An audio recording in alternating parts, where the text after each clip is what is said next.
আমাদেরকে। فسبحان الذي لا يحصى امتنانه باللسان ولا بالقلم. نشهد أن لا إله إلا الله وحده لا شريك له، ونشهد أن سيدنا وحبيبنا ومولانا محمدا عبده ورسوله الذي أرسله بالحق بشيرا ونذيرا وداعيا إلى الله بإذنه وسراجا منيرا. فقد قال الله تعالى في كلامه المجيد وفرقانه الحميد: أعوذ بالله من الشيطان الرجيم. بسم الله الرحمن الرحيم.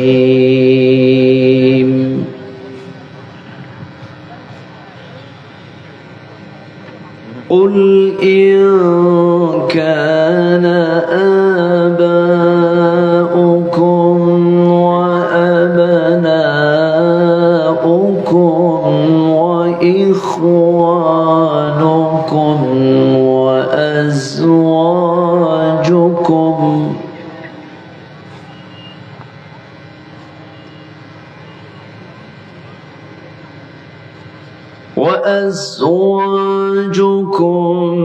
وعشيرتكم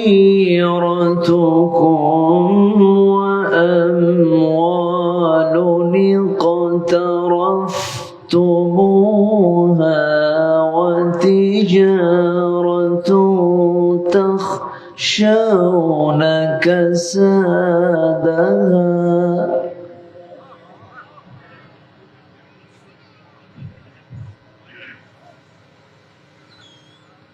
ومساكن ترضونها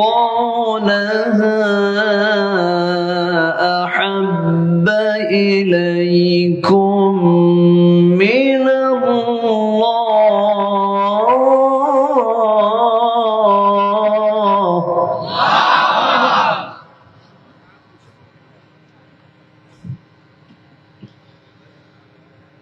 أحب إليكم من الله ورسوله وجهاد في سبيله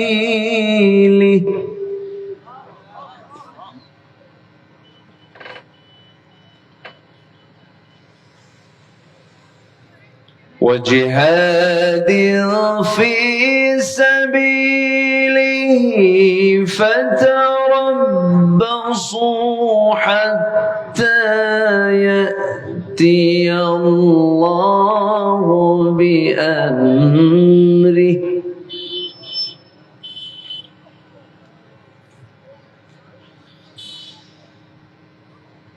والله لا يهدي القوم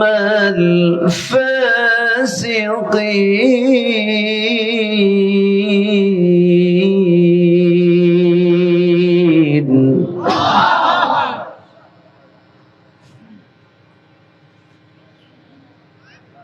الله أكبر. بسم الله الرحمن الرحيم.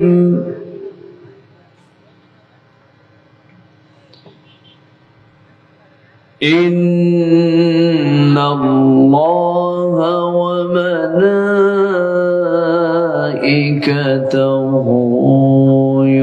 يصلون على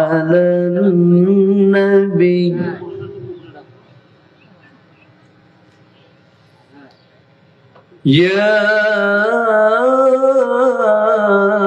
أيها الذين آمنوا صلوا عليه وسلموا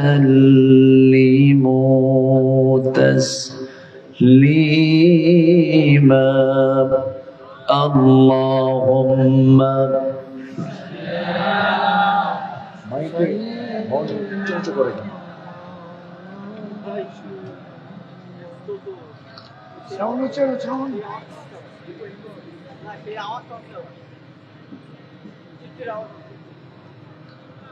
একটু মোহাম্মদ দিয়ে নবীর প্রেমে মাতোয়ারা হয়ে জবান খুলে আওয়াজ দিয়ে সবাই বলুন আল্লাহুম্মা।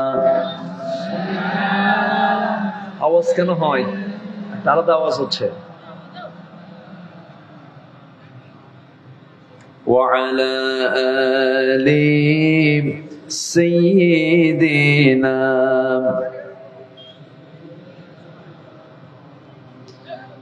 তাইফের কথা ভেবে কাঁদে শুধু দুনয়ন, এমন দরদি পেতে কাঁদে মন অনুক্ষণ, কাঁদে মন অনুক্ষণ।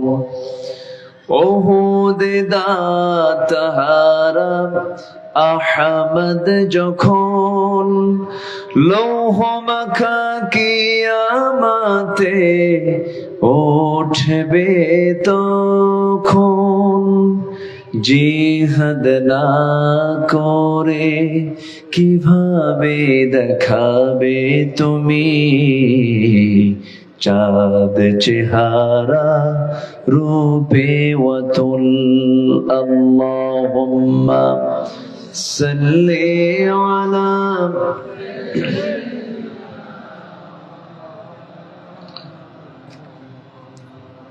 ওয়া আলা আলি সাইয়্যিদিনা। সবাই বলুন বালাগাল উলা বিকামালিহি কাশাফাত তুজা বিজামালিহি হাসনাত জামিউ খিসালিহি সাল্লু।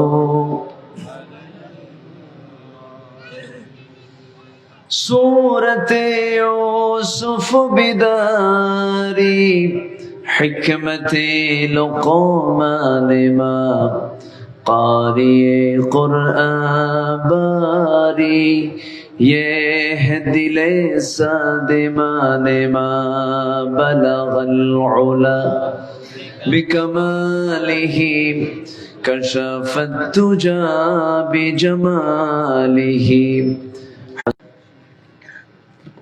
কাশিমারি ইউনিয়নের অন্তর্গত ঘোলা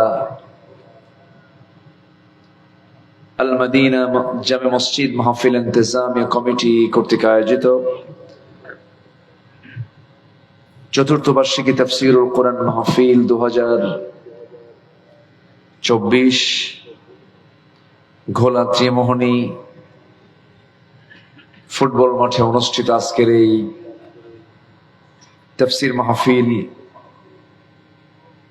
এই মহৎ আয়োজনের সম্মানিত সুযোগ্য সভাপতি কাশিমারি ইউনিয়ন পরিষদের মাননীয় সুযোগ্য চেয়ারম্যান মহোদয় জনাব গাজী আনিসুজ্জামান আনিস সাহেব, প্রধান অতিথি মাননীয় সাংসদ, আজকের প্রোগ্রামের বরেণ্য অতিথি নবনির্বাচিত উপজেলা চেয়ারম্যান মহোদয়, আমার পূর্ব পরিচিত আমার কাছের ভাই, আমার প্রিয় ভাই সাইদ ভাই, উপস্থিত হাজারাত উলামায়ে কেরাম, বিশেষ করে কথা বলেছেন আমার আগে আমার অত্যন্ত কাছের, আমার স্নেহধন্য, আমার অনুজ মিডিয়া ব্যক্তিত্ব, সাংস্কৃতিক ব্যক্তিত্ব জনাব কবির বিন সামাদ হাফিজাহুল্লাহ আজকের মাহফিল উপস্থিত। আজকের মাহফিলের প্রধান আকর্ষণ, যারা না আসলে মাহফিল বাস্তবায়ন হতো না। সামনে উপস্থিত, দূরে কাছের বিভিন্ন স্থান থেকে ছুটে আসা কালেমার ঝান্ডাবাহী, তাওহীদের পতাকাবাহী, দ্বীন ইসলামের নরসারদুল বীর মুজাহিদ, প্রাণ প্রিয় সম্মানিত দ্বীন ভাইরা, আড়ালে বসে আছেন শ্রদ্ধেয়া সম্মানিতা মা বোনেরা। আলোচনার প্রথমে আনুষ্ঠানিকতার মধ্যে আমার পক্ষ থেকে আবারও দিল খোলা সালাম, আসসালামু আলাইকুম ওয়া রাহমাতুল্লাহি ওয়া বারাকাতুহু। সালামের জবাব একটু দুর্বল মনে হলো। সারাদিনের ঘর্মাক্ত দেহ এবং প্রচুর পরিশ্রমের ক্লান্তময় দেহ, আবার এদিকে চূড়ান্ত সময় 12টা বেজে গেছে। তা আওয়াজ তো একটু কম হওয়ারই কথা। আবার একটু চেক করি। আসসালামু আলাইকুম ওয়া রাহমাতুল্লাহ। সবাই কেমন আছেন বলেন? আমাকে প্রশ্ন করলেন, আল্লাহ তাআলা আমাকে আপনার 100%-এর মধ্যে 99% ডিপেন্ড করে হলো মাইকের উপরে, বাকি 1% সবকিছু। হার্ট অফ মাহফিল হচ্ছে সাউন্ড। এটাকে সবসময়ের জন্য সবার আগে ফরওয়ার্ডে প্রথমে মাথা রাখতে হয়। কারণ কিষান খুব মজবুত, কিন্তু কাসির ধার নাই, কাম হবে না তো।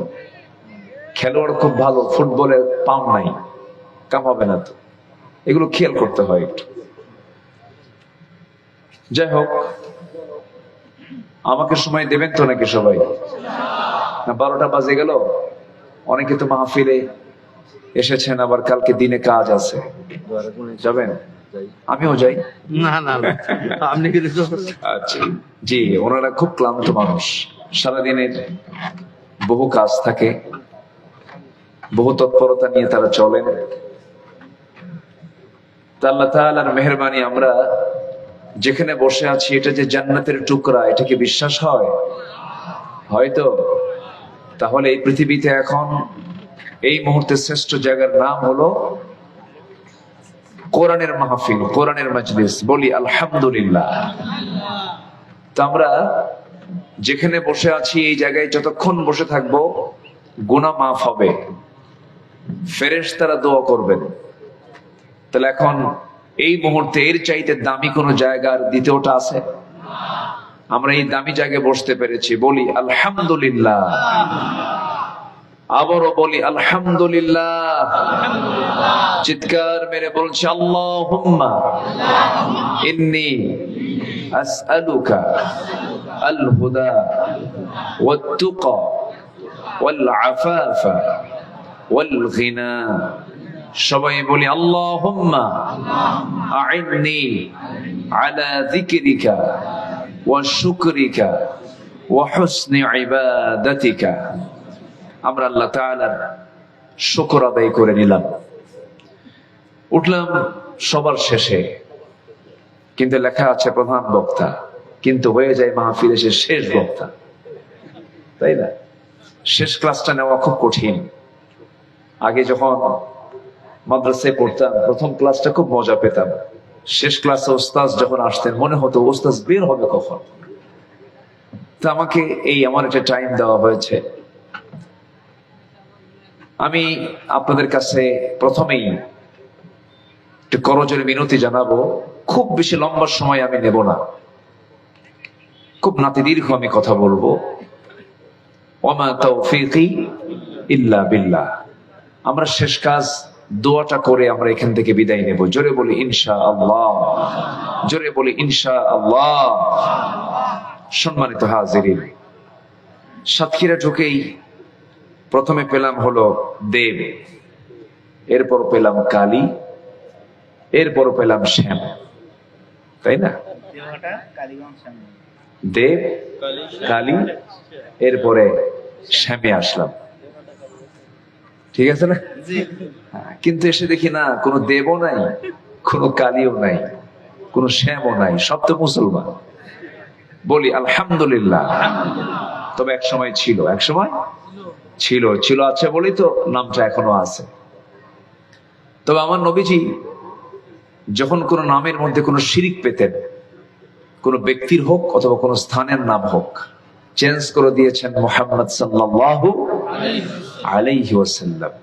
কাবার ভিতরে আরবের সেই পৌত্তলিক কুরাইশরা শিরিক করতে করতে কাবার ভিতরেও 360টা মূর্তি ঢুকায় ছাড়ছিল। ঢুকায় নাই? ঢুকিয়েছিল। সরিয়ে দিয়েছেন ইব্রাহিমের রক্তে লালন করা আমার নবী মুহাম্মদুর রাসূলুল্লাহ সাল্লাল্লাহু আলাইহি ওয়াসাল্লাম। সম্মানিত ভাইয়েরা, আমি একটা আয়াত আমি তেলাওয়াত করেছি, শুধু এই আয়াতকে নিয়ে আমি থাকবো, এর বাইরে আমি যাব না। তবে এই আয়াতকে যদি কেউ লালন করে, এটাকে যদি কেউ যত্ন করে, এটার সাথে যদি সে তার জীবনটাকে সাজায় নেয়, তার জান্নাত যাওয়ার জন্য এই আয়াতটাই যথেষ্ট। জোরে বলি সুবহানাল্লাহ। তাহলে বাকি কোরআন আর দরকার নাই নাকি? আসতে বলে আছে না নাই? এটা জাস্ট একটা গুরুত্ব বোঝানোর জন্য বললাম। এক বেচারি বিয়ে করতে গেছে, তো বরপক্ষ যখন যায় খালি হাতে যায় না কিছু নিয়ে যায়? কিছু নিয়ে যায়, কাপড় চোপড় নেয়, প্রসাধনী নেয়, কিছু গহনা কাঠি নেয়। তো গহনার সাথে নিয়ে গেছে একটা স্বর্ণের চেইন নিয়ে গেছে। তো স্বর্ণের চেইন যখন নিয়ে গেছে, তখন কনে পক্ষ এই স্বর্ণের চেইনটা দেখে খুব খুশি। খুশির ঠেলায় বলে ফেললো বরপক্ষের লোকেরা, এত কিছু আনছেন কেন? শুধু এই চেনটা আনলেই হতে, এতে আমরা খুশি। এর মানে কি কাপড় চোপড় পরার দরকার নাই? আস্তে আছে না নাই বলেন তো? তো এর মানে এটা না যে কোরআন লাগবে না, লাগবে। কিন্তু এই আয়াতটা খুবই দামি আয়াত, এটার প্রেক্ষাপট, এটার যে সাবাবুন নুজুল খুবই গুরুত্বপূর্ণ। রাসূলকে আল্লাহ তাআলা বলছেন, হে রাসূল আপনি এটা বলে দেন, আপনি সবাইকে জানিয়ে দেন। আমি আলোচনার দিকে সোজা চলে যাচ্ছি। আমাকে সময় দিচ্ছেন তো নাকি সবাই? আমরা যেখানে বসে আছি, যে সময় বসে আছি, আবহাওয়া যেমন গরম, পৃথিবীর অবস্থা তেমনই গরম। আসতে কোন কেন? কোথাও কি শান্তি আমরা দেখছি? শান্তি কিন্তু একাকী নাই, লোকালয়ে নাই, পরিবারে নাই, সমাজে নাই, রাষ্ট্রে নাই, অফিসে নাই, কোথাও শান্তি নাই। একটা অশান্তির আগুনে একটা জাতি জ্বলে পড়ে দাউ দাউ করে, মানে জ্বলতেছে, দাউ দাউ করে জ্বলছে, জ্বলে পড়ে ছাই হয়ে যাচ্ছে, ভস্ম হয়ে যাচ্ছে। তবে পৃথিবীর ভিতরে এখন সবচেয়ে জ্বলন্ত অগ্নিকুণ্ড হয়ে আছে হলো ফিলিস্তিন, ঠিক কিনা? ফিলিস্তিনের শিশুরা যখন কাঁদে, তখন মনে হয় কি জানেন, আমার চাইতে বড় আসামি দুনিয়াতে আর কেউ নাই। ছোট্ট শিশুর কি দোষ ছিল বলেন? যখন ফিলিস্তিনের সেই অবলা নারী যখন চোখের পানি ফেলে ফেলে কেঁদে বলে, আজকে 7 দিন যাবত আমার বাড়ির চুলায় আগুন জ্বলে না, কোনো খাবার নাই, তখন মনে হয় আমার চাইতে বড় আসামি এই দুনিয়াতে আর কেউ নাই। আজকে 200 কোটি মুসলমানের দুনিয়ায় আজকে মুসলমান চুপ করে বসে আছে।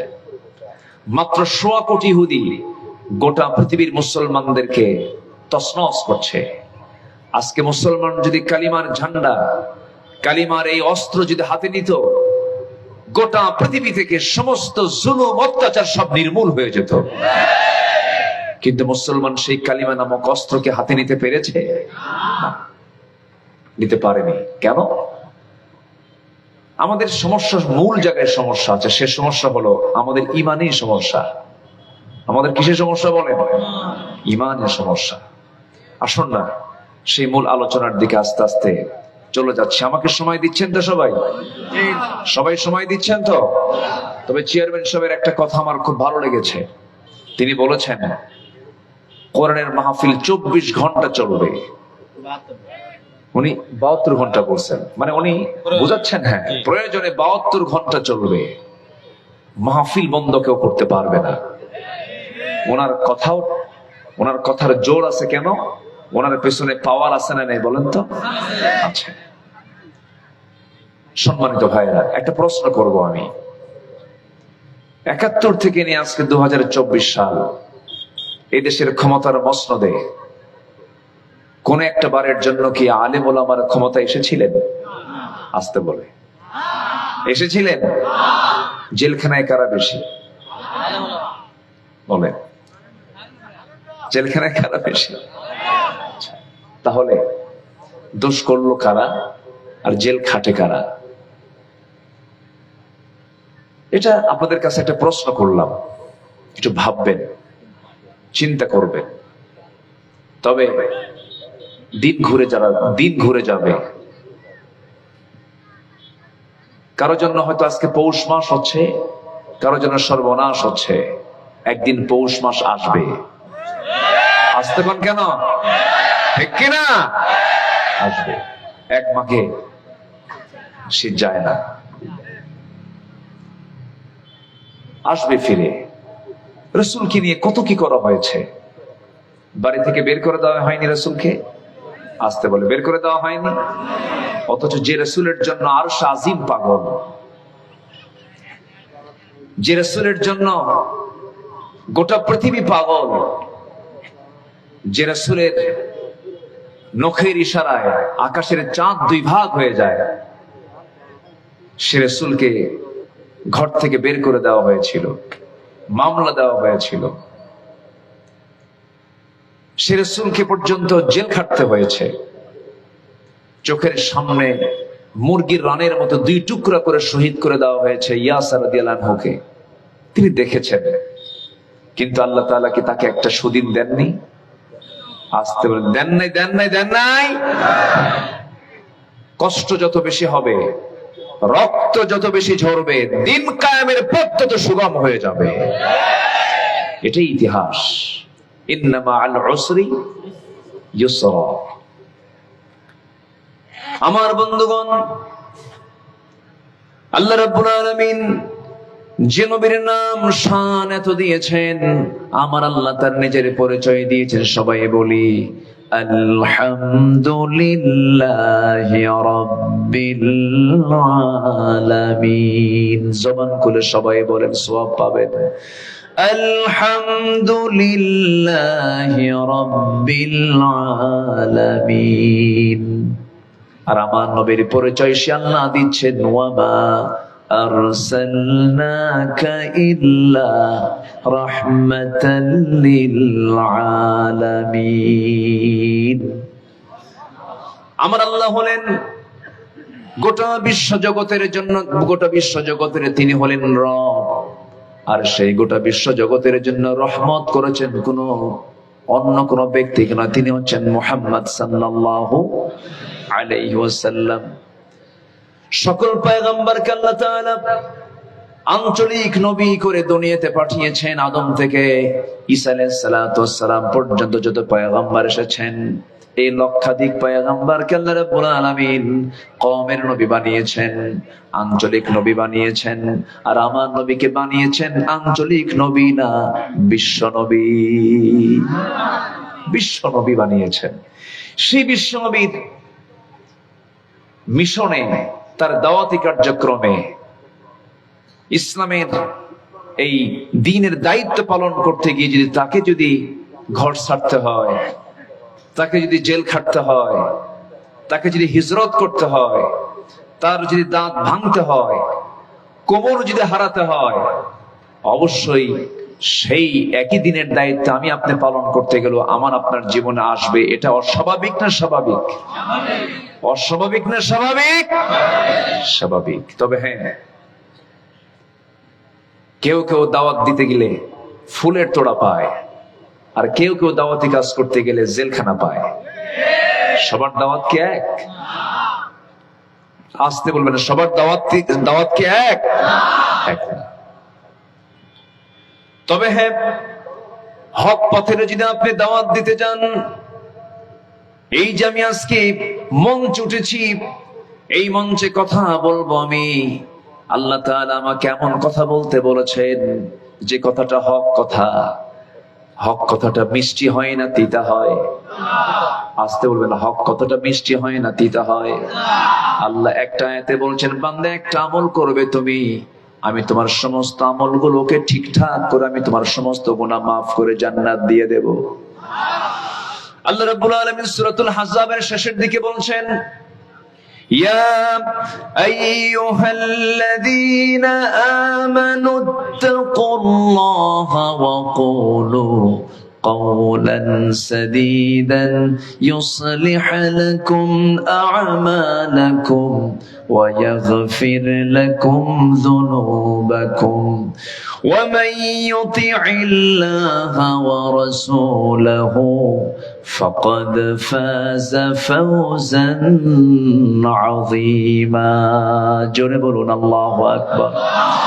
ঈমানদারেরা তোমরা কাউকে ভয় করবে না আমি আল্লাহ ছাড়া, আর তোমরা সব সময় সোজা সাপটা কথা বলবে, স্ট্রেট কথা বলবে, হক কথা বলবে। এই হক কথা বলার ফলাফল হলো তোমার যে ভুলভাল আমলগুলো আছে আমি আল্লাহ ঠিকঠাক করে তোমার জিন্দেগীর গুনাহগুলো মাফ করে তোমাকে সম্মানজনক জান্নাত আমি তোমারে দিয়ে দেব। কার ওয়াদা? কার কথা? জাতি হিসাবে কোন জাতি সবচেয়ে বেশি মিথ্যা কথা বলে বলেন তো? বলেন। আমি পৃথিবীর বেশ কিছু দেশ সফর করেছি। এই যে আমার কবির বিন সামান ভাই, আজ থেকে আরো 10 থেকে 12 বছর হবে, উনি তখন মালয়েশিয়াতে ছিলেন, আমাকে দাওয়াত দিয়েছেন, সেই পেনাং গিয়েছি। সেই সময় ওখানে কোরআনের তাফসীর মাহফিল করেছি। তো যে সময় আমি 12 বছর আগে, 10 থেকে 12 বছর আগে যখন যাই, পেনাংয়ের একটা ময়দানে মাহফিলে কথা বললাম। তো সেখানে কমিটি আমাকে বললেন, এই জায়গায় কথা বলেছেন এক সময় যিনি কোরআনের পাখি, আজকে তিনি নাই, দুনিয়া থেকে বিদায় নিয়েছেন। আল্লাহ তুমি তার কবরটাকে জান্নাতের টুকরা বানায় দাও।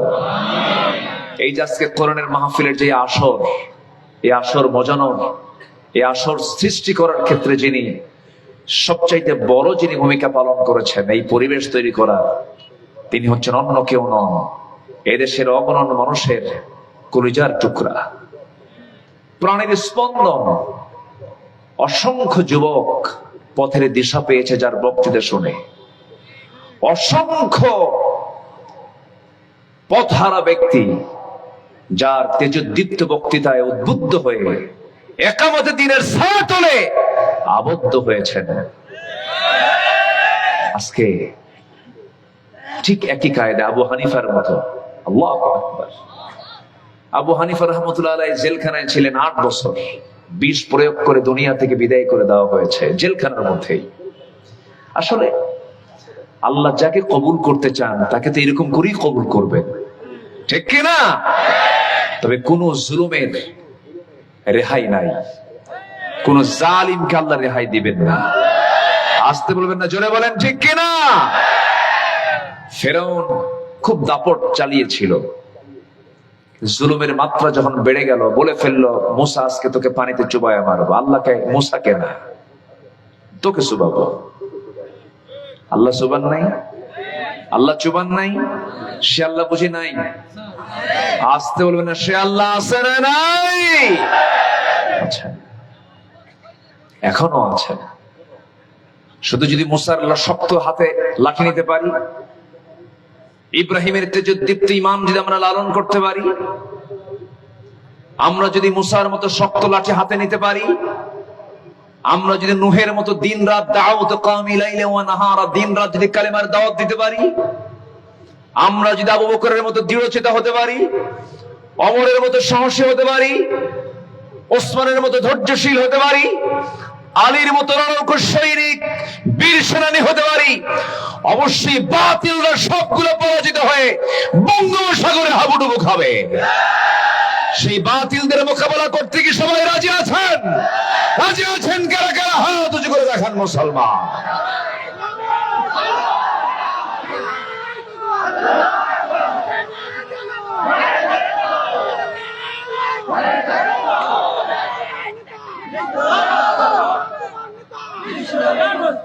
আল্লাহ কবুল করুন, জোরে বলে আমিন, আরো জোরে আমিন।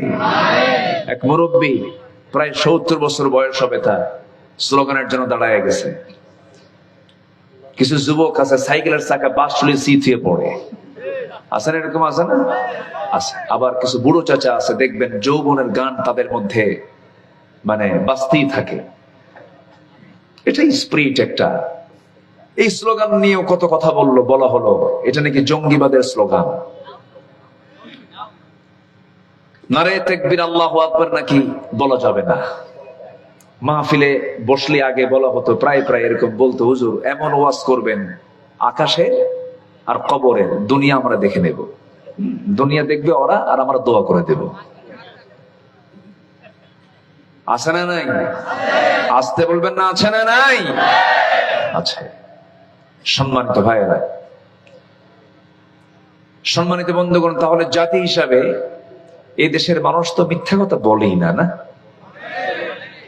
মিথ্যা কথা বলে? মিথ্যা কথা আছে?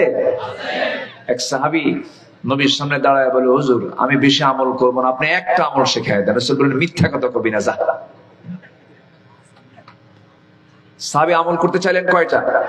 একটা। রাসূল আমল শিখে দিলেন কয়টা? কি বলবা না? মিথ্যা কথা বলবা না, যাও তুমি জান্নাত পেয়ে যাবা।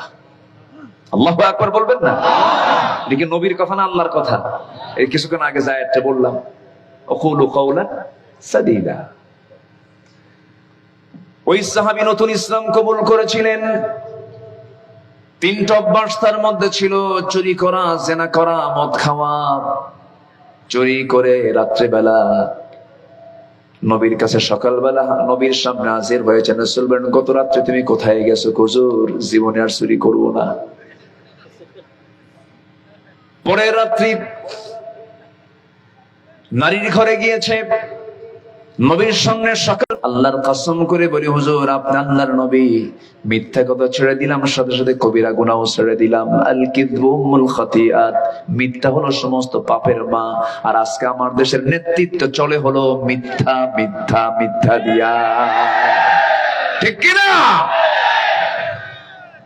যে রাজনীতি করতে গিয়ে মিথ্যা কথা বলতে হয়, সে রাজনীতির মুখে আমরা থুতো মারি।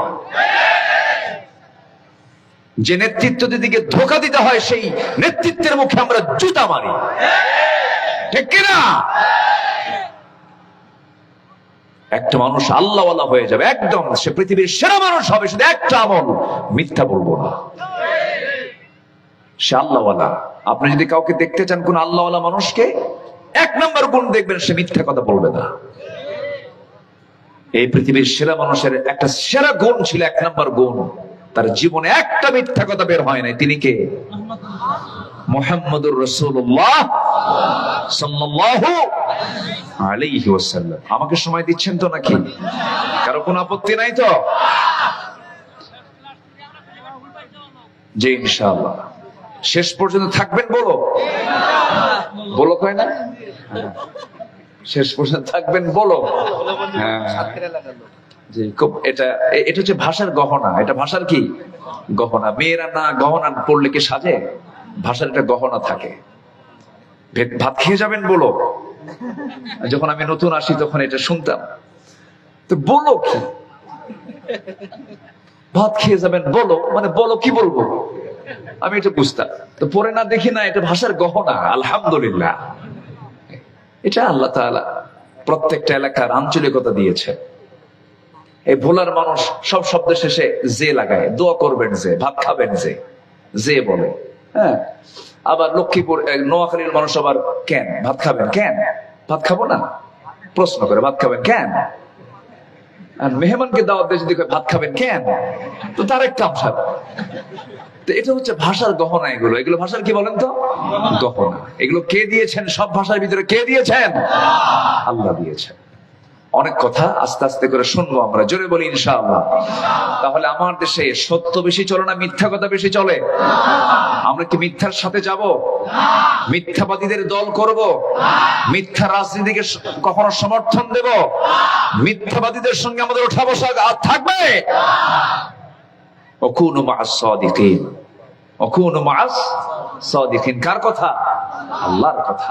সত্যবাদীদের সাথে চলো, মিথ্যার সাথে চলো না। ধোঁকাবাজি খাইবা, লস হবে। ব্যবসায় কোনো লাভ হবে না। হারামের কোনো আরাম, মিথ্যা দিয়ে, ধোঁকা দিয়ে, শয়তানি করে যা কামাই করবেন সব হেরে যাবে, একটাও থাকবে না।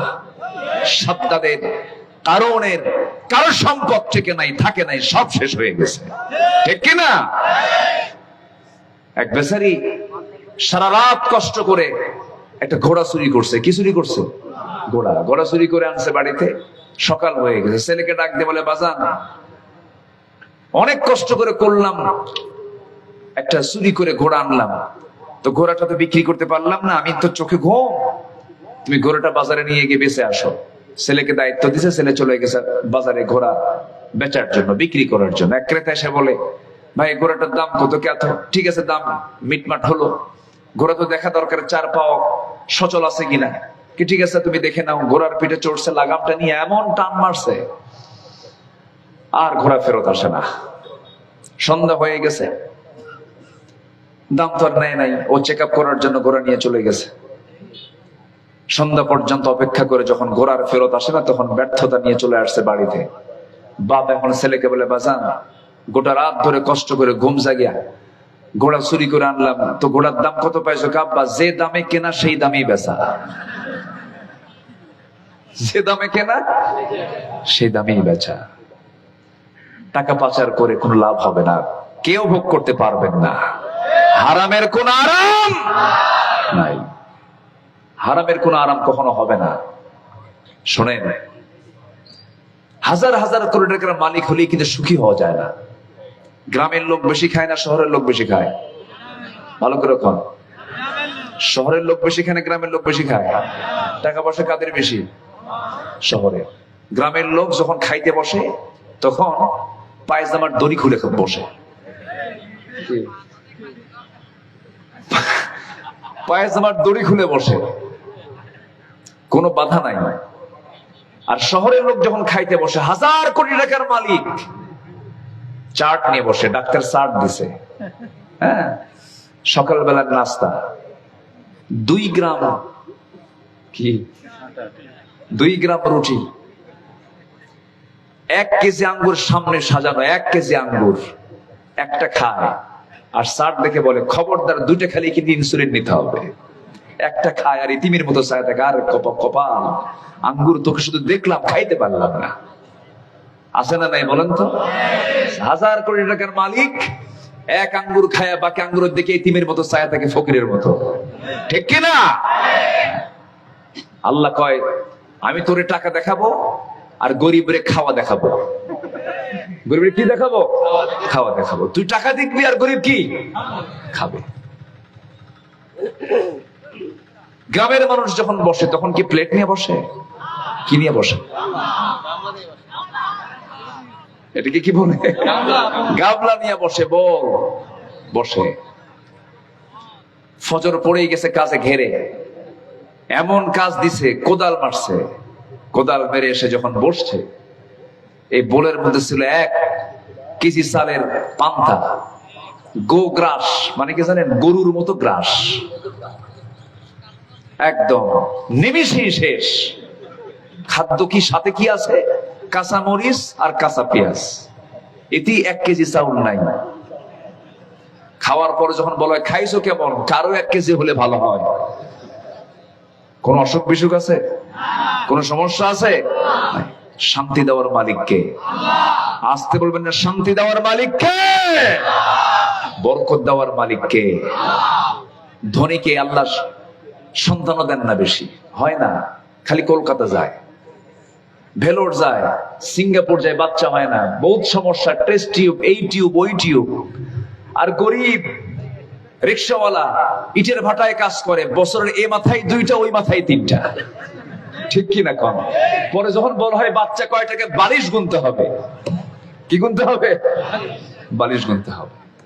আল্লাহ তাআলা গরিবরে সন্তান দেন, গরিবরে রিজিক দেন, খাবার দেন।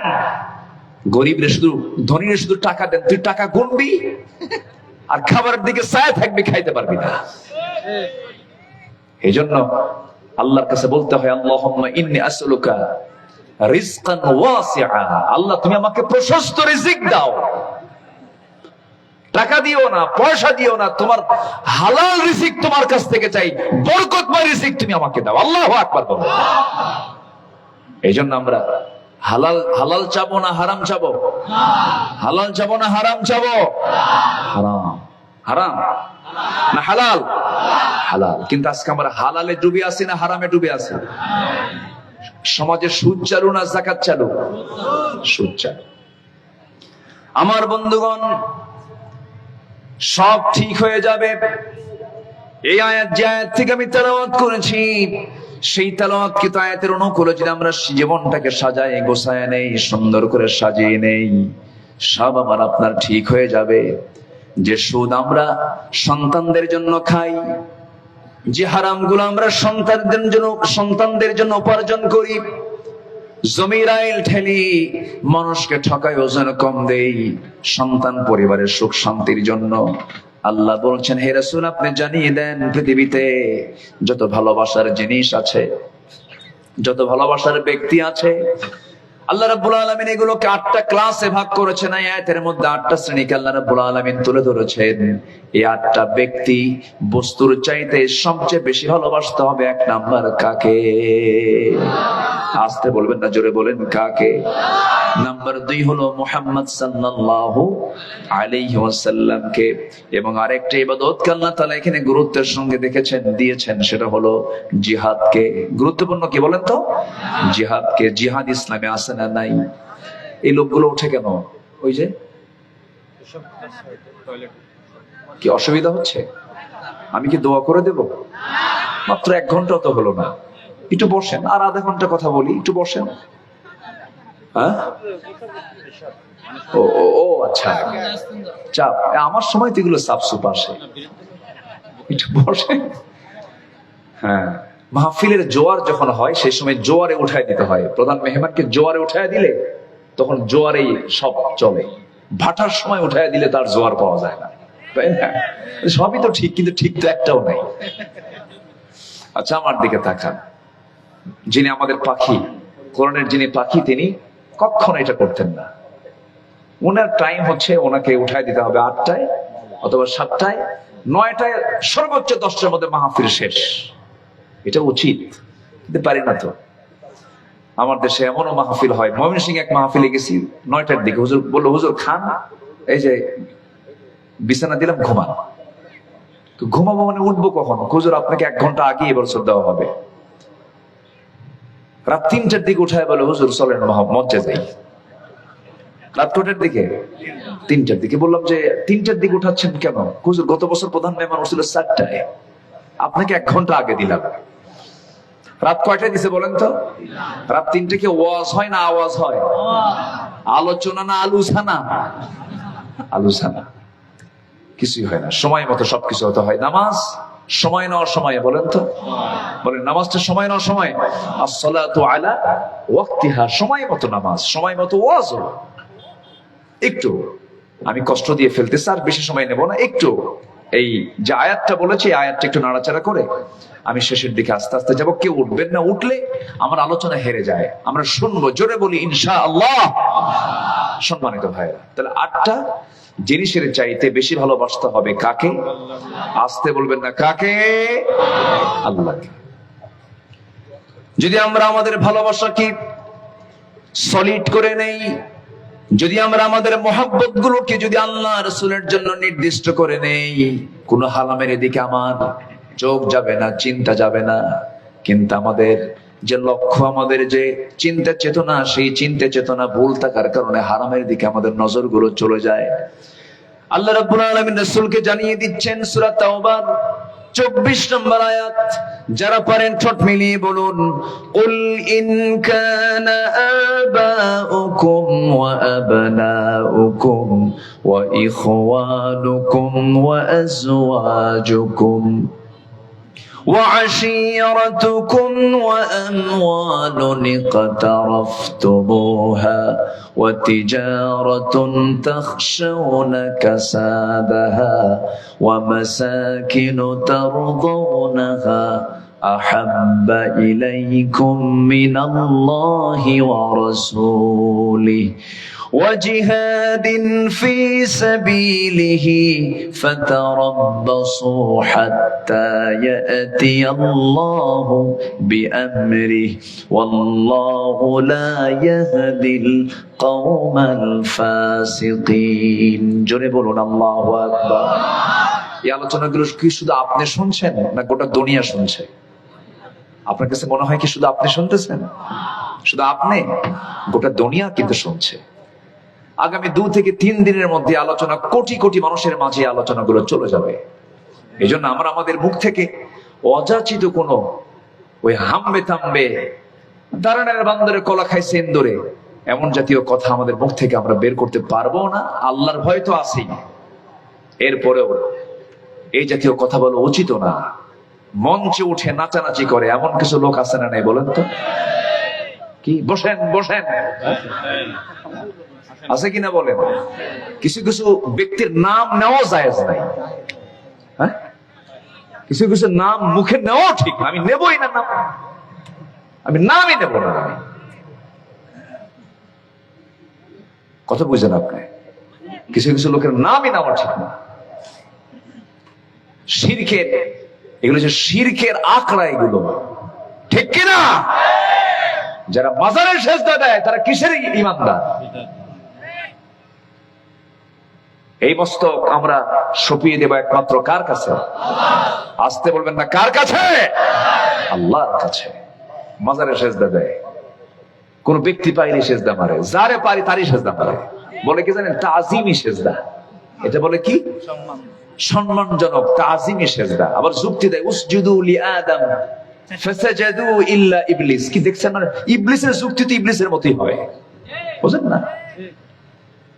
এটা তো আরেক ইবলিস। ইয়া আইয়ুহাল্লাযীনা আমানু রুকউ ওয়াসজুদু ওয়া'বুদু রাব্বাকুম। কার জন্য? একমাত্র আল্লাহ। সিজদা একমাত্র কার জন্য হবে? আল্লাহর জন্য। সিজদা কারোর জন্য মানায় না। সিজদা একমাত্র কার জন্য? আমার নবী কাউকে দিয়ে সিজদা নিয়েছেন? কোনদিন সিজদা নেননি। বরঞ্চ আমার নবী খেদমত নিতেন না, খেদমত করতেন। আজকে তো দরবার খুলে কিছু লোক বসেই থাকে, সামনে ঠ্যাং একখান দিয়া দুইখান দিয়া পাটিপুক পায়ে সেজদা দিক। আমার নবীর তবিয়ত এগুলো ছিল না। রাসূল সেবা নিতেন না, রাসূল সেবা করতেন। রাসূল নিজের জুব্বা নিজে ধুতেন, নিজের ঘর নিজে ঝাড় দিতেন, নিজের স্ত্রীর হাত পা পর্যন্ত টিপে দিয়েছে আমার রাসূল। আল্লাহু আকবার বলো। এগুলো পাইছেন কোথায়? এগুলো আমার নবীজির সামনে কেউ দাঁড়ায় গেলে রাসূল বলতেন, বসো, আমিও মানুষ তুমিও মানুষ, বসো, বসায় দিতেন। আমার নবীজির খাদেম ছিলেন একজন সাহাবী, উম্মে সুলাইমের কলিজার টুকরা সন্তান আনাস বিন মালিক রাদিয়াল্লাহু তাআলা আনহু। 10 বছর খেদমত করছেন। কয় বছর? সব সময় রাসূলের পাশে থাকতেন। 10 বছরের ছোট্ট বাচ্চাকে দিয়ে গেছে তার মা। হুজুর, মদিনার আনসাররা কেউ কেউ উটের পাল দিল, খেজুর বাগান দিল, আমার তো কিচ্ছু নাই, আমার সন্তান দিয়ে গেলাম। আমার নবীজি তাকে খাদেম হিসেবে নিযুক্ত করলেন। আনাস বিন মালিক বলেন উনি 110 বছর বেঁচে ছিলেন। কত বছর? তাহলে নবীর ইন্তেকালের পরে আরো কত বছর? উনি ইন্তেকাল করেছেন 110 বছরে, নবীর খেদমত করেছেন 10 বছর, 20 বছর, বাকি 90 বছর আরো পৃথিবীতে বেঁচে ছিলেন নবীকে হারানোর পর। তিনি কসম করে বলেন, আমি নবীর খেদমতে 10 বছর ছিলাম, রাসূল কোনদিন একবারের জন্য আমাকে বলেন নাই গ্লাসটা আনো, কাপড়টা আনো, এটা আনো, ওটা আনো। রাসূল আমাকে বলেনই নাই। আল্লাহু আকবার বলেন। আমার কথা কি বোঝা যায়? রাসূল এরকম ছিলেন না। আমার নবীজি এক শশা বিক্রেতার পিছনে গিয়ে চোখটা চেপে ধরলেন, চোখটা চেপে ধরে বললেন, বলো তো আমি কে? শশা বিক্রেতা চিনতে পারে না। সঙ্গে সঙ্গে হাতটা চোখটা খুলে বলছেন, দেখো তো চেনা যায় নাকি, আমি তোমার খুব কাছের বন্ধু। শশা বিক্রেতা সাধারণ একজন বিক্রেতা, সাধারণ রাস্তার মানুষ, খুব খুশি হয়ে বলছেন, রাসূল আমাকে বন্ধু বানিয়েছেন। রাসূল বলেন, একজন শ্রমিকের হাত আল্লাহর কাছে খুব প্রিয়। শ্রমিক আমার সবচেয়ে প্রিয় কাছের মানুষ। যেরকম সুবহানাল্লাহ। শ্রমিকের হাতের দাম দিয়েছেন রাসূল। রাসূল সবার সঙ্গে মিশে কথা বলতেন। নবীজি কারো কাছ থেকে সেজদা নিয়েছেন এমন কিছু প্রমাণ আপনারা কেউ দেখাতে পারবেন না। একটা ছোট্ট ঘটনা মনে পড়ে গেল। রাসূল সবচেয়ে বেশি মার খেয়েছেন দুই জায়গায়। কয় জায়গায় বলেন? রক্ত ঝরেছেন দুই জায়গায় সবচাইতে বেশি। একটা হলো তায়েফের ময়দান, আরেকটা হলো উহুদের ময়দান। এই দুইটা ঐতিহাসিক জায়গায় রাসূল সবচাইতে বেশি কষ্ট পেয়েছেন ঐতিহাসিক দায়িত্ব পালন করতে গিয়া। তায়েফের ময়দানে যখন কালিমার দাওয়াত দিতে গেছেন আমার নবীজি, ফুল পেয়েছেন না পাথর পেয়েছেন? ফুল না পাথর? পাথর পেয়েছেন। আমার নবীজি সেই কালিমার দাওয়াত দিতে গিয়ে এমন ভাবে রক্তাক্ত হয়ে গেলেন, জমিনে লুটিয়ে পড়লেন। জিবরিল আমিন এসে বলছেন, ইয়া রাসূলুল্লাহ, এত অত্যাচার জুলুম তায়েফবাসী আপনার উপরে করলো, আপনি তাদের জন্য লানত করুন। রাসূল বললেন, ভাই জিবরাইল, আমি এমনটা করতে পারবো না। আমার দ্বারা এটা সম্ভব নয়। এরা বোঝে নাই, এরা জানে নাই আমার প্রতি তারা জুলুম করেছে, আমি তাদেরকে মাফ করে দিলাম। আমার নবীজি সেই জায়গা থেকে আস্তে করে সেখান থেকে উঠে দাঁড়ালেন। আমার নবীজি 3 দিন খানা নাই, 3 রাত তার পেটে কোনো খাবার যায় নাই। আমার নবীজি সেই জায়গা থেকে প্রাণে বাঁচার জন্য একটা দৌড় মারলেন। দৌড় মেরে চলে গেলেন, নিরাপদ জায়গার দিকে চলতে লাগলেন। সামনে পেলেন একটা আঙ্গুর বাগান। আঙ্গুর বাগান পাওয়ার সঙ্গে সঙ্গে করলেন কি, আঙ্গুর বাগানের ভিতরে ঢুকে গেছেন। আমার নবীজি আঙ্গুর বাগানের মধ্যে ঢোকার সঙ্গে সঙ্গে আমার নবীজি সেন্সলেস হয়ে গেলেন, চিত হয়ে পড়ে থাকলেন। এমন সময় ওই আঙ্গুর বাগানের একজন কেয়ারটেকার দূর থেকে লক্ষ্য করে দেখে কে যেন সামনে চিত হয়ে পড়ে গেল। সামনের দিকে তাকায়, সামনে কাছাকাছি এসে দেখে গোটা শরীর জুড়ে তার রক্ত ঝরতেছিল। চেহারাটা অনেক সুন্দর, মায়া দয়া হলো। সেই আঙ্গুর বাগানের কেয়ারটেকার করলো কি, অনেকগুলো আঙ্গুর হাতে, থোকা থোকা আঙ্গুর গুলো পেড়ে নিয়ে হাতে চিপে চিপে মোটে 1 গ্লাস আঙ্গুরের রস নবীর হাতে দিয়ে বলতেছে, যুবক, আঙ্গুরের রসটা তুমি পান করো, নচেত তুমি মারা যাবে। আমার নবীজি আঙ্গুরের রসটা, 1 গ্লাস আঙ্গুরের রস বিসমিল্লাহ বলে পান করলেন। বিসমিল্লাহ বলে পান করলেন। পান করার পর মুখে একটা মুচকি হাসি মারলেন। মুচকি হাসি মারা মাত্র যুবকের দিকে তাকায় বলছেন, ও যুবক, তোমার নাম তো আদ্দাস। আদ্দাস তো আশ্চর্য হয়ে গেল, আমাকে চিনলো কেমনে? কোনদিন দেখা হলো না, কথা হলো না। রাসূল বললেন, আদ্দাস, তুমি কি চিন্তা করো? আরো কিছু জানি। আদ্দাস, তোমার গ্রামের বাড়ির নাম হলো নিনোয়া। নিনোয়া নামক গ্রামে তোমার জন্ম। সঙ্গে সঙ্গে আদ্দাস বলতেছে, আমার গ্রামের বাড়ির নাম নিনোয়া, তোমাকে কে বলে দিল? রাসূল বলছেন, আরো জানি, তুমি যে গ্রামে জন্ম নিয়েছো সেই গ্রামে জন্ম নিয়েছেন আল্লাহর পয়গম্বর ইউনূস আলাইহিসসালাতু ওয়াসসালাম। সিরাত ইবনে হিশামে এসেছে, রাসূল যখন এই কথা বলে ফেললেন, আদ্দাস সঙ্গে সঙ্গে বলতেছে, আমার গ্রামে আল্লাহর নবীর জন্ম, তোমাকে এই তথ্যটা কে দিল? আমার নবী যেবারে মুস্কি মুস্কি হাসি মেরে বলছেন, আদ্দাস, একজন নবীর কাছে তো আর একজন নবীর খবর থাকতেই পারে। এই কথা বলার সঙ্গে সঙ্গে আদ্দাস আর তার বুঝতে দেরি হলো না। খ্রিস্টানি কায়দায়, সে একজন খ্রিস্টান ছিল, খ্রিস্টানি কায়দায় 2টা হাত সোজা নবীর 2 পায়ের কাছে নিয়ে সম্মানজনক সেজদা দিয়ে রাসূলকে ধন্য করবেন এমন চিন্তা মাথায় নিয়ে নবীর কাছে গিয়ে যখন পায়ের কাছে 2 পা 2 হাত নিয়ে যখন সেজদা দেওয়া শুরু করেছেন, সঙ্গে সঙ্গে আমার নবীজি চট করে 2টা হাত শক্ত করে ধরে বুকের সঙ্গে বুক লাগায় দিলেন। কুল ইন্নামা আনা বাশারুম মিসলুকুম ইউহা ইলাইয়া আন্নামা ইলাহুকুম ইলাহু ওয়াহিদ। তোমার মতো, তুমি যেমন বান্দা আমিও তেমন বান্দা, আমি তোমার মতোই মানুষ। আমার কাছে ওহী আসে, তোমার কাছে ওহী আসে না। বান্দা হয়ে বান্দাকে কখনো সেজদা দেওয়া যাবে না। বান্দা সেজদা দেবে একমাত্র কাকে? আসতে বলবেন না, কাকে? রাসূল কি সেজদা নিয়েছেন? সঙ্গে সঙ্গে আদ্দাস বলে ফেলতেছে, তুমি যে আল্লাহর নবী, কোনো সন্দেহ নেই, আমাকে পড়ায়া দাও লা ইলাহা ইল্লাল্লাহ। অতএব যে দরবারে, যে বক্তৃতায় মাজারের সেজদা দেওয়ার হুকুম আসে, ওই সমস্ত বেয়াদবদের শায়েস্তা করা ইমানের দাবি, ঠিক কিনা? সেজদা কার হক? সেজদা দেওয়া কার হক? সেজদা দেব আমরা কাকে? আল্লাহকে। কয় ওয়াক্ত নামাজে? আস্তরণ কয় ওয়াক্ত নামাজে? নামাজের বাইরেও আমি যদি কোথাও সেজদা দিতে নেই, সেই সেজদা দেব একমাত্র কার জন্য? আল্লাহর জন্য। ধরুন সেজদার আয়াত চলে আসছে, কোরআন তেলাওয়াত করছি, তখন সেজদা আছে না নাই? সেজদা কাকে দেব? আল্লাহকে দেব। কষ্ট হচ্ছে নাকি আপনাদের?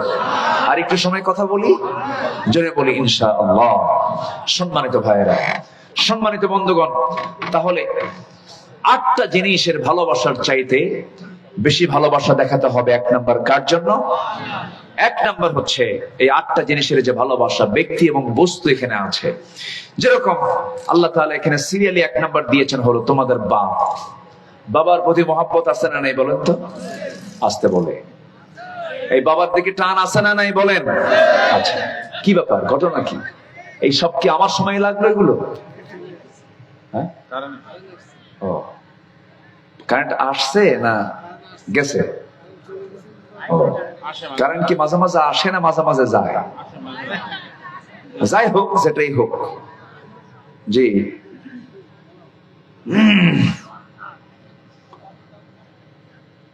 সম্মানিত ভাইরা, 1 নাম্বার কি বলেন তো? কুল ইন কানা আবাউকুম, তোমাদের বাপ। তোমাদের কি বলেন? বাপ। আচ্ছা, বাপ মারা গেলে, যেদিন মারা যায়, সহ্য করতে না পেরে সন্তানও ডেড আছে না নাই বলেন তো? সন্তান স্ট্রোক করে মারা যায়। এই যে টান, এই যে মহাব্বতটা, এই ছেলে বসো,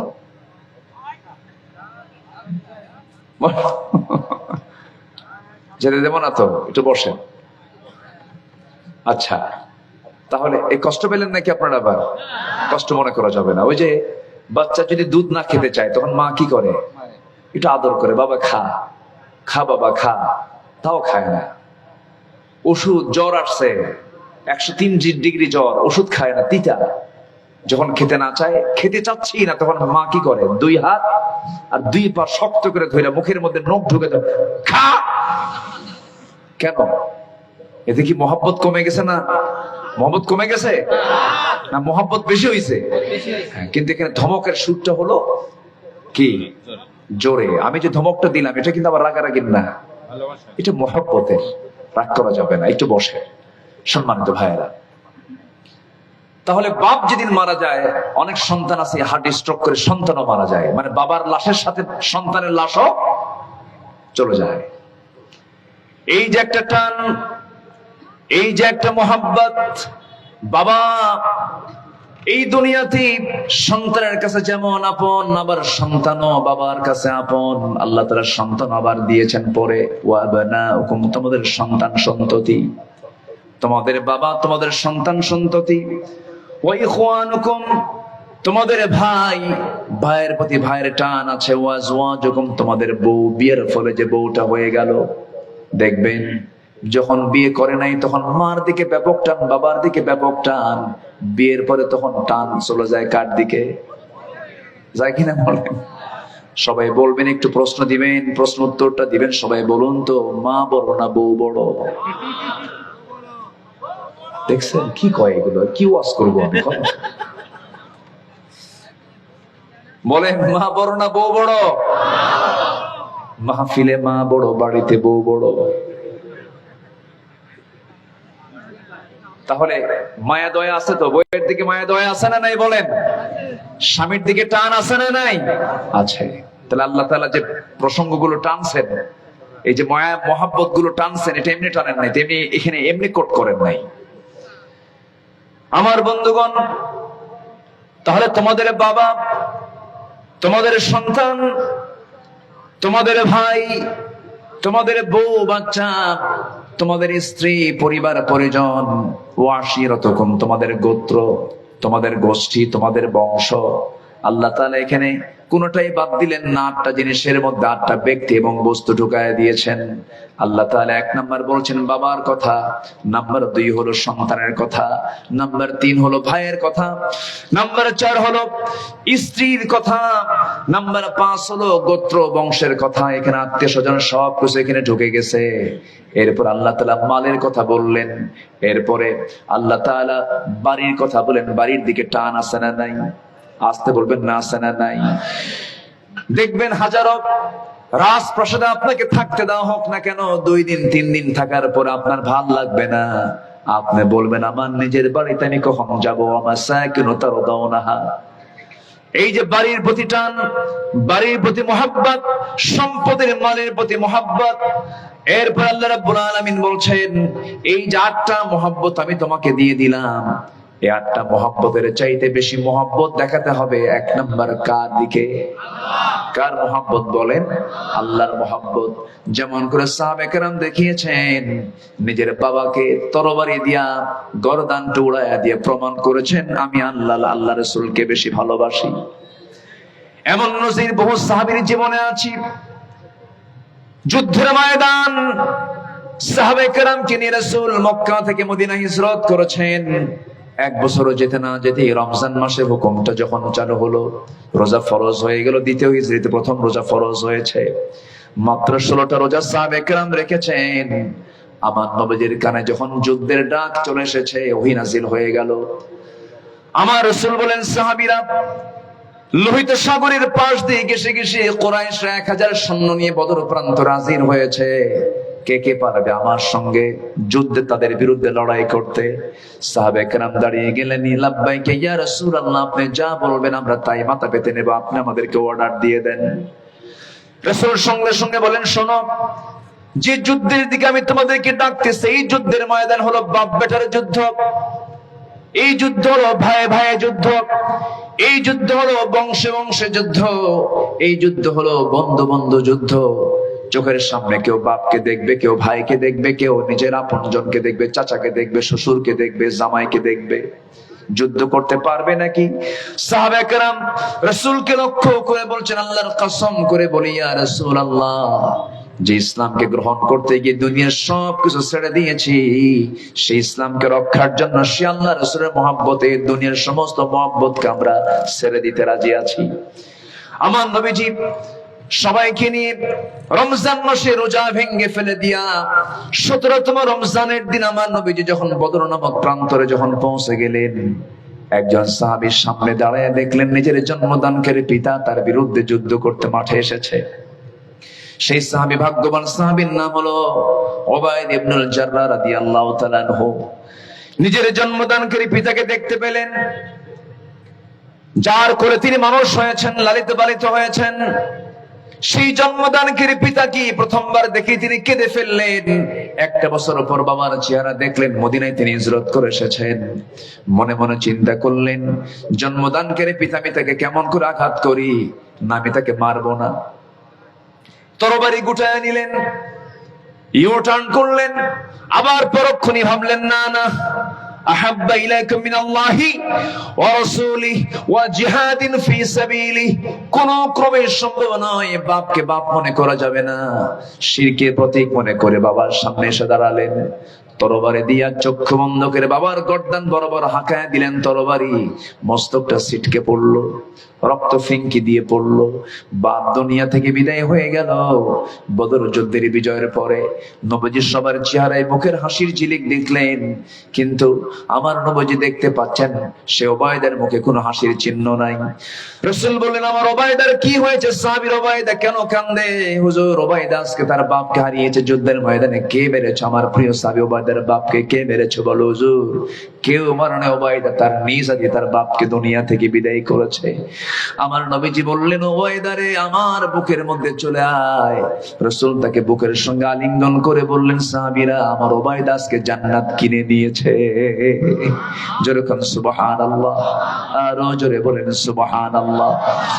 আমার নবীজি যুদ্ধের ময়দানে বদর যুদ্ধের প্রান্তরে দেখতে পেলেন 14 জন সাহাবী দুনিয়া থেকে বিদায় নিয়েছেন, 70 জন কাফের দুনিয়া থেকে বিদায় হয়ে গেছে, আর 70 জন যুদ্ধবন্দী সেই কুরাইশদেরকে রাসূল সাহাবায়ে কেরামকে অর্ডার দিলেন তাদেরকে যুদ্ধবন্দী করা হয়েছে।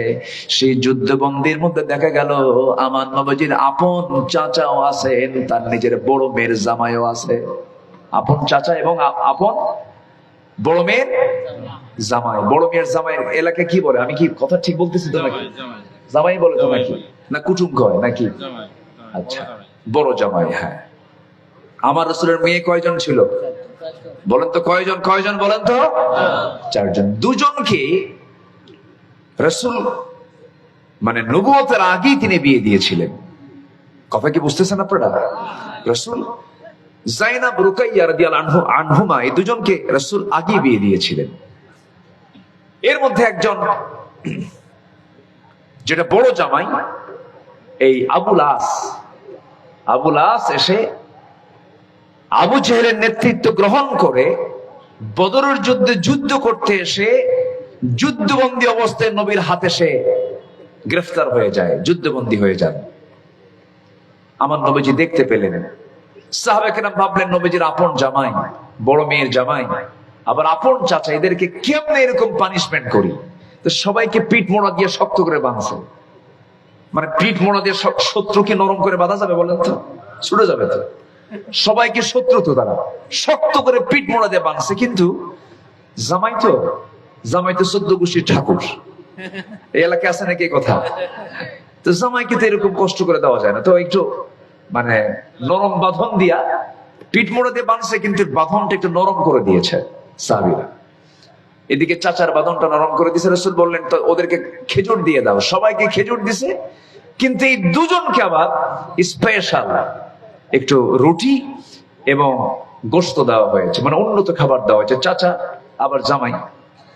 নবীর কাছে যখন বলা হলো ইয়া রাসূলুল্লাহ, আপনার জামাই এবং আপনার চাচাকে আমরা একটা সম্মান জানিয়েছি, দড়ির বাঁধনটা নরম করে দিয়েছি আর খাবারটা উন্নত দিয়েছি। রাসূল বলেন এমন যুদ্ধের নীতিতে এমনটা নয়, আত্মীয়করণ করা যাবে না।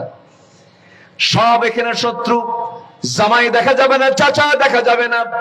আমার চাচা এবং জামাইকে যেমন তোমরা দড়ির বাঁধনটা ঢিল করে দিয়েছো, বাকি 68 জনের সমস্ত দড়ির বাঁধনটা ঢিল করে ফেলো, এবং খেজুর গুলো বাদ দিয়ে আমার চাচাকে যেমন তোমরা রুটি দিয়েছো, গোশত দিয়েছো, সবাইকে রুটি গোশত দিয়ে দাও। সুবহানাল্লাহ বলবেন না? যুদ্ধের নীতি কি হবে তাও শিখিয়েছেন মুহাম্মদ সাল্লাল্লাহু আলাইহি ওয়াসাল্লাম আমার নবীজি। এরপরে সবার কাছ থেকে আমার রাসূল সবার কাছ থেকে মুক্তিপণ নিলেন, টাকা দিলেন, মুক্তি করে দিলেন, তাদেরকে যুদ্ধবন্দী থেকে নাজাত দিলেন। সব চলে গেছে মক্কায়। আমার নবীর সামনে আপন চাচা যখন পড়ে গেছে, রাসূল বলেন চাচা আপনাকেও মুক্তিপণ দিতে হবে, আমি আপনার কাছ থেকে মুক্তিপণ চাচ্ছি। আপন চাচা আব্বাস সেই সময় ইসলাম কবুল করেন নাই। আব্বাস রাদিয়াল্লাহু আনহু বলতেছেন ভাতিজা মুহাম্মদ, তুমি আমার ভাতিজা হও, তুমি আমার থেকে নিবে, এটা কেমন কথা? রাসূল বলেন চাচা তাই যদি হয় আপনি ভাতিজার বিরুদ্ধে যুদ্ধ করতে আসছেন কেন? আপনি কেন যুদ্ধ করতে আসছেন? সঙ্গে সঙ্গে রাসূল বললেন না না, আপনাকেও ছাড় দেওয়া যাবে না, আপনাকেও দিতে হবে।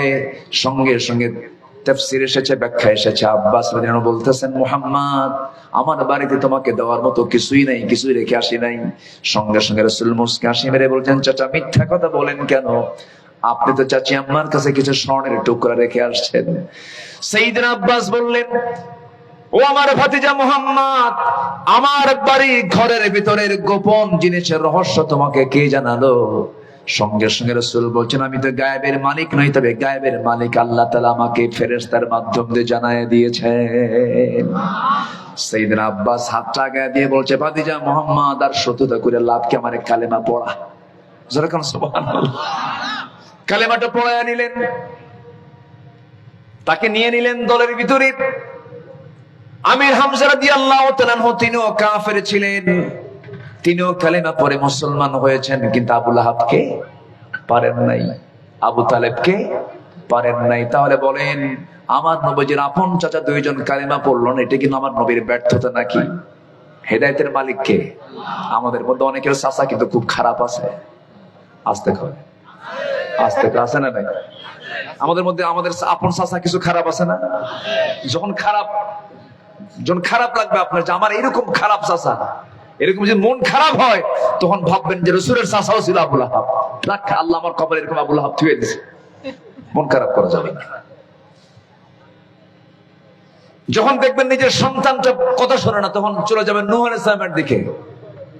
আল্লাহর পয়গম্বর নূহ তার ছেলে কেনান, আল্লাহ আমি সন্তুষ্ট। যখন দেখবেন বউ কথা শোনে না, তখন চলে যাবেন লূত আলাইহিস সালামের দিকে। আল্লাহর পয়গম্বর তার বউটা ছিল ঈমান হারা। যখন দেখবেন আপনার বাপটাও খারাপ কথা শোনে না, তখন চলে যাবেন ইব্রাহিম আলাইহিস সালামের দিকে, যে তার বাপ একজন খারাপ মানুষ ছিল। যখন দেখবেন যে আপনার কলিজার টুকরো সন্তানরাও আপনার বিরুদ্ধে চলে যাচ্ছে, আপনার ভাই আপনার বিরুদ্ধে চলে যাচ্ছে, তখন চলে যাবেন সাইয়েদনা ইউসুফ আলাইহিস সালামের দিকে চলে যাবেন। তার ভাইরা তার সঙ্গে শত্রুতা করেনি?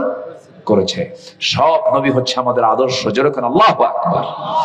আমার নবী যে আপন জামাইকে এবার ধরে ফেললেন, আপন জামাই, বড় মেয়ের জামাই আবুল আসকে ধরে ফেরে বললেন, তাহলে ভালোবাসা হবে একমাত্র কার জন্য? আসতে বলবেন না, কার জন্য? জামাই আগে না আল্লাহ আগে? বলেন, জামাই আগে না আল্লাহ আগে? মেয়ে আগে না আল্লাহ আগে? সন্তান আগে না আল্লাহ আগে? আমার রাসূল জামাইকেও ছাড় দিলেন না। জামাইকে বলেন, জামাই আমার বড় মেয়ের জামাই, তোমারও ছাড় নাই, তোমারও মুক্তিপণ দিতে হবে। কি দেব? সংবাদ দাও। মক্কায় সংবাদ চলে গেছে, মানে তার মেয়ের কাছে সংবাদ চলে গেছে। তার মেয়ে, বড় মেয়ে, স্বামীর মুক্তির জন্য একটা প্যাকেট পাঠায় দিলেন। সেই প্যাকেটটা আমার নবীর কাছে চলে এলো। আমার নবীজি সেই প্যাকেটটা হাতের মধ্যে নিলেন। খোলার সঙ্গে সঙ্গে আমার নবীজির চোখের কোনা বেয়ে বেয়ে টপ টপ করে পানি পড়া শুরু হলো। রাসূল কাঁদতেছেন। আমার নবীজি কাঁদলে কি সাহাবীরা হাসবেন নাকি? সাহাবীরাও কাঁদেন। হুজুর আপনি কাঁদেন কেন? আমার নবীজি কাঁদেন, সাহাবীরাও কাঁদেন। সাহাবীরা বলছেন, ইয়া রাসূলুল্লাহ, আপনি প্যাকেটটা খুলে এই গলার এই হারটা দেখে আপনি কেন কাঁদতেছেন? গলার হার তো এটা সামান্য ব্যাপার, আপনি কাঁদেন কেন? রাসূল বলছেন, সাহাবীরা রে, সামান্য ব্যাপার হোক, কিন্তু এই গলার হারের সঙ্গে আমার কলিজার টুকরা, আমার খাদিজার বিশাল স্মৃতি জড়িত আছে। আমার প্রাণপ্রিয়া খাদিজা, আমি নিজের চোখে দেখেছি সে তার গলায় এই গলার হারটা পড়েছে। আমার খাদিজা দুনিয়া থেকে বিদায় নিয়েছে। তার বড় মেয়ের বিয়ের সময় সে তার গলার হারটা তার মেয়েকে বিয়ের মধ্যে উপহার দিয়েছিল। আজকে সেই খাদিজার কথা মনে হয় আমার চোখে পানি আসতেছে। আমি খাদিজার জন্য কান্দি, গলার হারের জন্য কান্দি না। সাহাবায়ে কেরাম বললেন, ইয়া রাসূলুল্লাহ, যে গলার হারের সাথে আপনার স্মৃতি জড়িত আছে, সেই গলার হারটা আমরা মুক্তিপণ হিসেবে নেব না। তাহলে কি করা যায়? আমার নবীজি সাহাবায়ে কেরামের সঙ্গে সিদ্ধান্ত নিয়ে এবার বলে ফেললেন, ওরে আবুল আস, আমি তোমাকে মুক্তি দিয়ে দিলাম, শর্ত হলো আয়াত নাজিল হয়ে গেছে, কোন মুশরিকের ঘরে মুমিনা নারী থাকতে পারবে না। ওয়ালা তানকিহুল মুশরিকাত হাত্তা ইউমিননা। আমার মেয়ে তোমার ঘরে থাকার অনুপযুক্ত হয়ে গেছে। আমার মেয়ে তোমার ঘরে আর থাকতে পারবে না, কারণ তোমার ঈমান নাই। তোমার মুক্তিপণ হলো, তুমি যদি এমন ওয়াদা করতে পারো তুমি মক্কায় যাবে, শর্ত হলো আমার মেয়েকে ইনস্ট্যান্ট তালাক দিয়ে আমার মেয়েকে আমার ঘরে পাঠায় দিতে হবে। বলেন, আগে ঈমান আগে না সম্পর্ক আগে? বলেন বলেন, কি আগে? কি আগে? ঈমান আগে। রাসূল সম্পর্ক ছিন্ন করতেছেন, রাসূল আত্মীয়তা নষ্ট করতেছেন। কার মহব্বতে? আসতে বলবেন না, কার মহব্বতে? কুল ইন কানা আবাউকুম ওয়া আবনাউকুম ওয়া ইখওয়ানুকুম ওয়া আজওয়াজুকুম وأموال وعشيرتكم وأموال اقترفتموها وتجارة تخشون كسادها ومساكن ترضونها أحب إليكم من الله ورسوله। جركن الله أكبر। কষ্ট পাচ্ছেন নাকি আপনারা? আমার নবীজি তাকে মুক্তি দিয়ে দিলেন, চলে গেল মক্কায়। মক্কায় যাওয়ার পর অনেক লম্বা ইতিহাস, সময় তো নেই, একটা বেজে গেছে। আমার নবীজি করলেন কি, বলে দিলেন। মক্কায় যাওয়ার পর মেয়েকে পাঠায় দিল, মেয়েকে পাঠায় দিছে। রাসূল মেয়েকে রিসিভ করলেন ঘরে। জামাইয়ের ঘর থেকে মেয়েকে নিয়ে আসলেন একমাত্র কার হুকুমে? কার হুকুমে? কার হুকুম মানার জন্য? ঈমান আছে, সম্পর্ক আছে। ঈমান নেই, সম্পর্ক নাই। আমার দেশে একই পরিবারের একই বাবার 4 সন্তান, 4 জন 4 দল করে। আসতে বলবেন না, আছে না নাই? যে সরকার ক্ষমতায় থাকে, যে দল ক্ষমতায় থাকে, সেই দলের যে ভাই, বাকি 3 ভাই ওর কাছে আসে, এসে বলে ভাই তুই 5 বছর চালা, আমরা আসি। যখন তোর সরকার ক্ষমতায় থাকবে না, তোর দল, আমরা যখন আসবো তখন আমরা তোরে দেখবো 5 বছর। আছে না নাই? আছে না নাই? এগুলোর কি ঈমান আছে? আসতে বলে ঈমান আছে? তাই যা করব কার সন্তুষ্টির জন্য করব? আমরা আল্লাহর সন্তুষ্টির। ভালোবাসা নির্দিষ্ট হবে 1 নাম্বার কার জন্য? আহাব্বা ইলাইকুম মিনাল্লাহি ওয়া রাসূলি। 1 নাম্বার আল্লাহ, নাম্বার 2 হচ্ছে মুহাম্মদ সাল্লাল্লাহু আলাইহি ওয়াসাল্লাম। আমার ভাইয়েরা, নাম্বার 3 হলো আল্লাহ তাআলা 8টা মুহাব্বতের কথা বলেছেন জাগতিক জীবনে। আবার এইদিকে এসে আল্লাহ তার নিজের কথা বলেছেন, নবীর কথা বলেছেন, আর একটা আমলের কথা বলেছেন, ও জিহাদিন ফি সাবিলিহি। নাম্বার 3 হলো আল্লাহর পথে জিহাদ করাকে বেশি প্রিয় মনে করতে হবে। ঘর ছাড়তে পারবে না তা হবে না, ব্যবসা ছাড়তে পারবে না তা হবে না, প্রয়োজন আল্লাহর দ্বীন জমিনে কায়েম করার জন্য সব ছেড়ে দিতে হবে। এরপরেও আল্লাহর দ্বীন থেকে এক চুল পরিমাণ নড়া যাবে না, দ্বীন কায়েমের সংগ্রাম থেকে এক চুল পরিমাণ নড়া যাবে না। আমার বন্ধুগণ, সাহাবে কেরামদের ইতিহাসের দিকে যদি আপনি লম্বা করে একটু তাকান, একটু গভীর দৃষ্টিতে যদি একটু লক্ষ্য করে দেখেন, সাহাবে কেরামের সঙ্গে আয়াতগুলোর পুরোপুরি হুবহু মিল ছিল।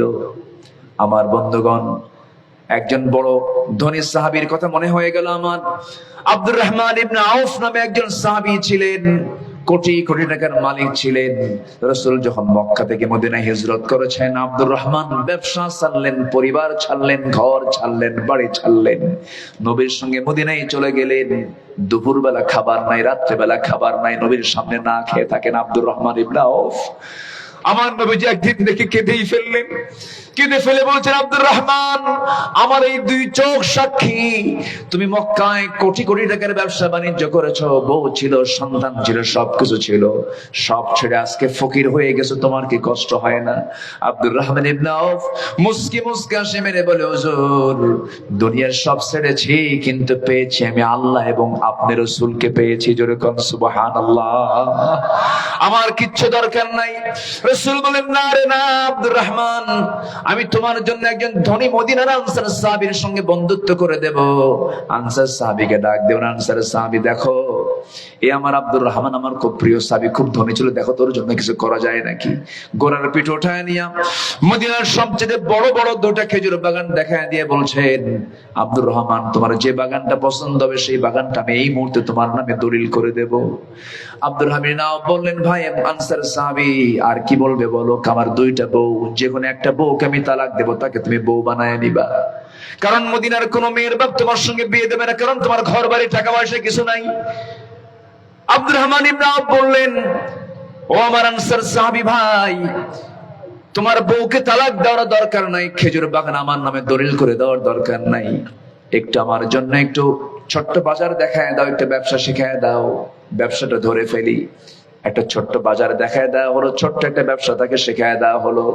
ব্যবসা করতে করতে তিনি এত সুন্দর বরকত তিনি পেলেন, 3 রতি 2 রতি সোনা কামাই করলেন, বিয়েটা করে নিলেন। বিয়েটা জরুরি কিনা বলেন? আজকের সমাজে বিয়ে সহজ না জেনা সহজ? কি সহজ বলেন? জেনা সহজ। কিন্তু সহজ করা দরকার কি? আমার দাদার যুগে জেনা সহজ ছিল না, বিয়ে সহজ ছিল। আর এখন ভাইদের যুগে এসে বিয়ে সহজ না জেনা সহজ? এটা কি উন্নতি না অবনতি বলেন? এটা কি উন্নতি না অবনতি? অবনতি, ক্ষতি, এটা ধ্বংস। এটা ওই সাহাবী আব্দুর রহমান বিয়ে করে নিলেন। নবীর কাছে 3 দিন পর আসলেন, নতুন কাপড় চোপড় পরে, সুগন্ধি লাগায়। রাসূল বলেন, আব্দুর রহমান, তোমার চেহারা থেকে ভাবসাব দেখে মনে হচ্ছে তুমি একটা কিছু ঘটাইছো। হুজুর, আমি তো বিয়ে করছি, কিন্তু তুমি তো আমার দাওয়াত দিলে না। হুজুর, মনেই ছিল না। আল্লাহু আকবার বলবেন। কি ছিল না? মনে ছিল না বিয়ে কখন করছে। হয় কিন্তু অনেক প্রিয়জন কিন্তু বিয়ের সময় বাদ যায় না? রাসূল খুশি হয়ে গেলেন। রাসূল বলেন, বিয়ে তো করছো? টাকা পয়সা পাইছো কই? হুজুর ব্যবসা করছিলাম, কয়েক রাতে কামাই হয়েছিল, সোনা কামাই হয়েছে, ওইটা দিয়েই বিয়ে করছে। রাসূল বলেন, আল্লাহ তুমি আমার এই আব্দুর রহমানের ব্যবসায় এবং পরিবারে বরকত দিয়ে দাও। এত বরকত হলো আব্দুর রহমানের, মক্কাও ধনী, মদিনা এসে এত ধনী হলেন, তাবুক অভিযানে তিনি একা 7 বস্তা সোনাও দান করেছিলেন। আল্লাহু আকবার বলেন। সম্মানিত ভাইয়েরা, মুহাব্বত হবে একমাত্র কার জন্য? আর দ্বিতীয় হচ্ছে মুহাম্মদ সাল্লাল্লাহু আলাইহি ওয়াসাল্লামের জন্য মুহাব্বত হবে। এবং সবকিছুর চাইতে জিহাদকে আমরা মুহাব্বত করব কম না বেশি। এবং এই জিহাদকে মুহাব্বত করব কেন? এই জমিনে কার দিন প্রতিষ্ঠা করতে হবে? আল্লাহর দিন প্রতিষ্ঠা করতে হবে। আল্লাহ আসুন আল্লাহ তাআলা এই আয়াতের অনুকূলে আমাদের জীবনকে সাজানোর তৌফিক আল্লাহ পাক দান করুন। জোরে বলি আল্লাহুম্মা আমিন। আরো জোরে আল্লাহুম্মা আমিন।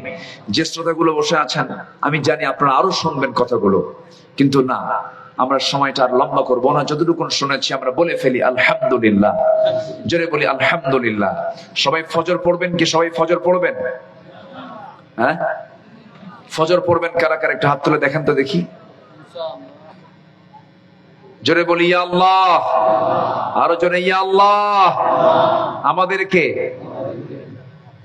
5 ওয়াক্ত সালাত, ফজর, জোহর, আসর, মাগরিব, এশা, 5 ওয়াক্ত নামাজ আদায় করা তৌফিক তুমি আল্লাহ দিয়ে দাও।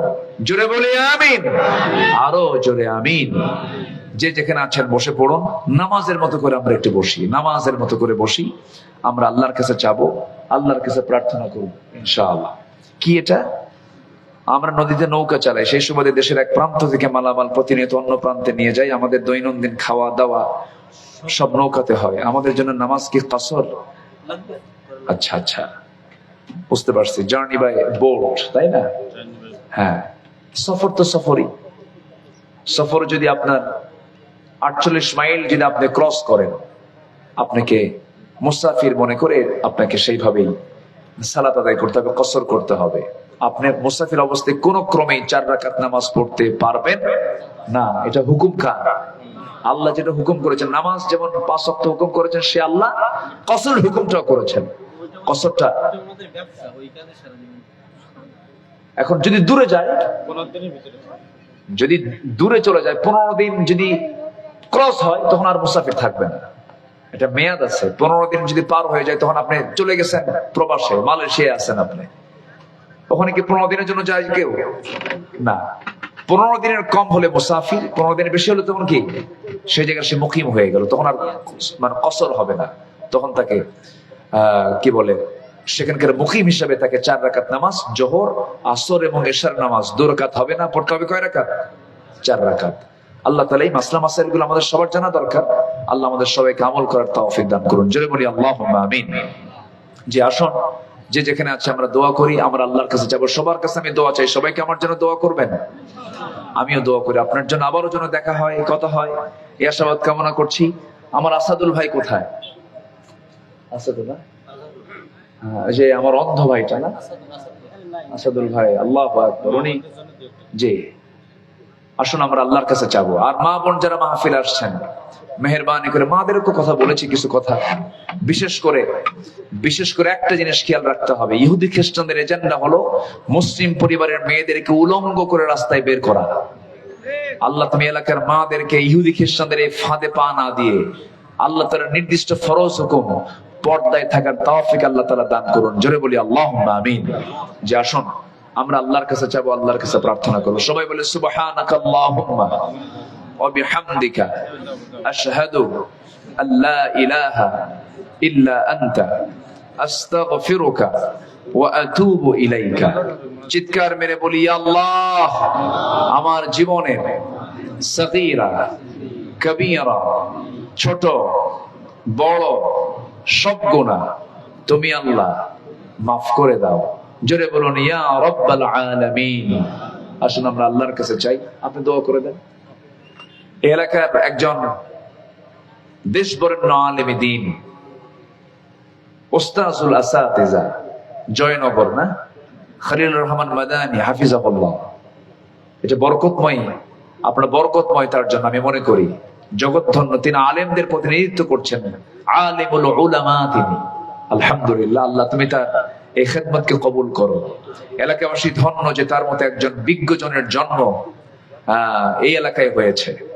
আমার খলিল রহমান মাদানী ভাই, তাকে আমার সালাম জানাবেন যে এই ইউনিয়নে তার জন্ম, জয়নগর না ওনার বাড়ি। জি, চেনেন তো ওনাকে নাকি? জি আলহামদুলিল্লাহ। ডক্টর আব্দুল সালাম আজাদ, যিনি লন্ডনে থাকেন, এই পাশাপাশি সব আলেম তো এখানেই ঢুকে গেছে। আলহামদুলিল্লাহ, আল্লাহ তুমি সবার খেদমতকে তুমি আল্লাহ কবুল করো। জোরে বলি আল্লাহুম্মা আমিন। আসুন আমরা আল্লাহর কাছে চাই, আল্লাহর কাছে প্রার্থনা করি আল্লাহ যেন আমাদেরকে মাফ করে দেন। আপনি দোয়া করে দেন, আপনি দোয়া করেন, সব আমার দায়িত্ব দিবেন। আল্লাহুম্মা আমিন। ربنا ظلمنا أنفسنا وإن لم تغفر لنا وترحمنا لنكونن من الخاسرين। গভীর রাত, নিঝুম রাত, মৃদুমন্দ বাতাসের মাঝে তোমার হাজার মুসলমান নরনারীকে নিয়ে এই গ্রীষ্মের খড়তাপে সারাদিন কত প্রখর রোদ, ঘর্মাক্ত দেহ নিয়ে, ক্লান্ত শ্রান্ত দেহ নিয়ে এই শেষ রাত বলবো আমি একটা পার হয়ে গেছে, তোমার বান্দাগুলো ধৈর্য নিয়ে বসে বসে আছে।